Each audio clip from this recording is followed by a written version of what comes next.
Hello, my name is Sofia Seidelmann, and I'm representing Team JYSM, which consists of Julia Domingo, Yishi Janktup, Sofia Seidelmann, and Maria Gulikova.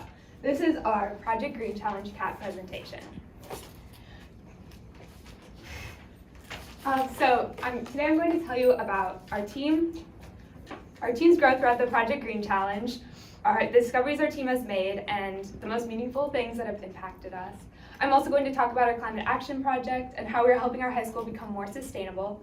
And lastly, I'm going to talk about how I'm going to carry this experience with me to create change in the future. Okay, so first, our team's growth. In the beginning of the Project Green Challenge, we ranked ourselves on a scale from 1 to 10 on our climate consciousness. And then we also did the same at the end. And as you can see, there are arrows that show that we are still continuing our growth. Okay, so there are a number of ways our climate consciousness has grown before PGC to after PGC. One of the ways is food and waste. Before, our families would accumulate lots of waste, even if we were careful about sorting our waste properly.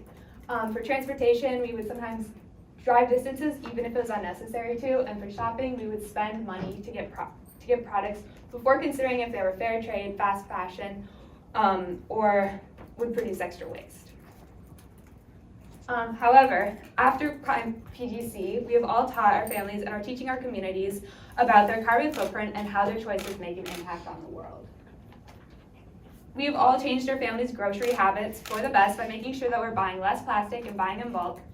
And we have reduced our transportation use by carpooling and reducing our travel times. When shopping, we're careful about now only buying what we need and buying high quality, long-lasting items whenever possible.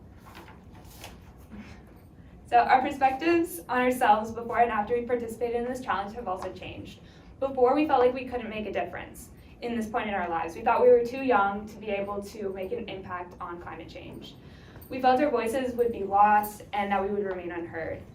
Now, however, we feel empowered to make change in our own communities. We feel obligated to act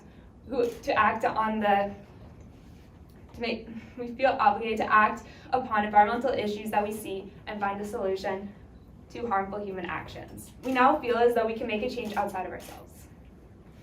Part 2, discoveries. These are the most impactful lessons we learned.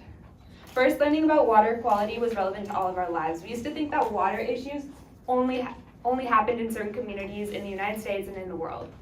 However, after doing this challenge, we realized that water issues with scarcity and pollution affect every community. Secondly, we learned so much about plastics and how they affect our lives and environment. Plastics never go away, they just break down into smaller and smaller pieces. Third, we learned about ocean pollution, which is a much greater issue than we thought. 32% of plastic packaging ends up in the ocean.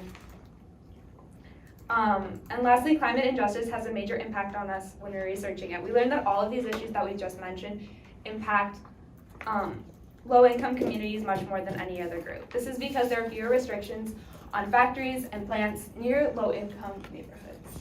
Pollution from factories run into water and the air, which causes long and short-term health issues. The other most impactful lesson we learned during this challenge was that we can all be part of the solution. We have the power to do something about all of the issues mentioned. All of these things are interconnected, and it takes many people great at many different things to make a difference and come together to fix these problems.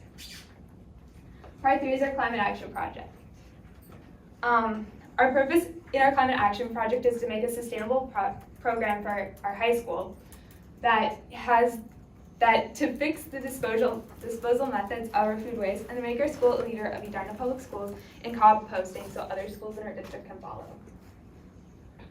So our action goals are 1, compost, 2, instruction, 3, food safety, 4, maintain, 5, get the word out, and 6, make learning fun.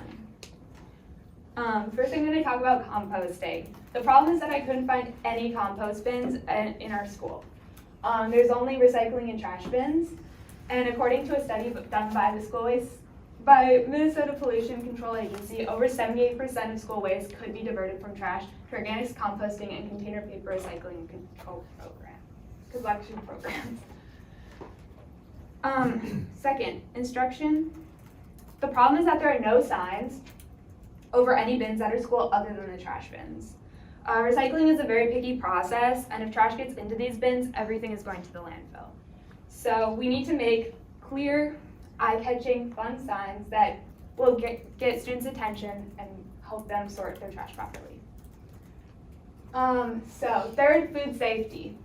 Just recently, our school has started using styrofoam trays, which are absolutely horrible for the environment. The solution to this problem is to find the cause of this change and switch it back immediately. So why is styrofoam so bad? Not only is the production and disposal of styrofoam terrible for the environment, but it also has chemicals such as styrene and styrofoam, which release chemicals into your food and drinks.